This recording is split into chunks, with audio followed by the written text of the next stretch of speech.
April 24ರಿಂದ April 30ರವರೆಗೆ ಕೊಡಿಂಬಾಡಿ Mathantabettu Shri Mahishamardini ದೇವಸ್ಥಾನದಲ್ಲಿ ನಡೆಯಲಿರುವ ಬ್ರಹ್ಮಕಲಶೋತ್ಸವ ಕಾರ್ಯಕ್ರಮದ ಆಮಂತ್ರಣ ಪತ್ರಿಕೆ ಬಿಡುಗಡೆ ಕಾರ್ಯಕ್ರಮವು ದೇವಳದ ಚಿನ್ಮಯಿ ಸಭಾಂಗಣದಲ್ಲಿ ನಡೆಯಿತು.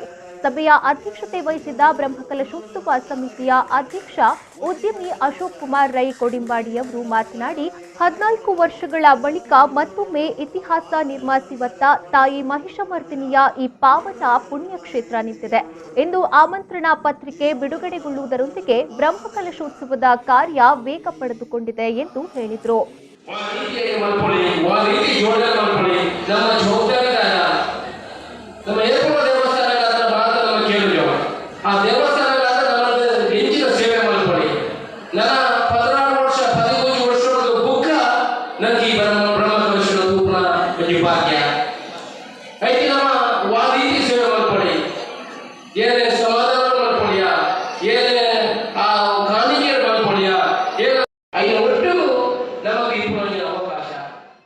ಈ ಸಂದರ್ಭ ಧಾರ್ಮಿಕ ಮುಖಂಡ ಬಿಳಿಯೂರು ಗುತ್ತು ಸೀತಾರಾಮ ರೈ, ಯುವ ಮುಂದಾಳು ಚಂದ್ರಶೇಖರ ಚನ್ನಿಲು, ಬ್ರಹ್ಮಕಲಶೋತ್ಸವ ಸಮಿತಿ ಸೀತಾರಾಮ ಶೆಟ್ಟಿ ಹೆಗ್ಡೆ ಹಿತ್ಲು, ಪ್ರಧಾನ ಕಾರ್ಯದರ್ಶಿ ಜಯಾನಂದ ಕೆ, ವ್ಯವಸ್ಥಾಪನಾ ಸಮಿತಿ ಅಧ್ಯಕ್ಷ ಗಂಗಾಧರ ಶೆಟ್ಟಿ ಉಪಸ್ಥಿತರಿದ್ದರು.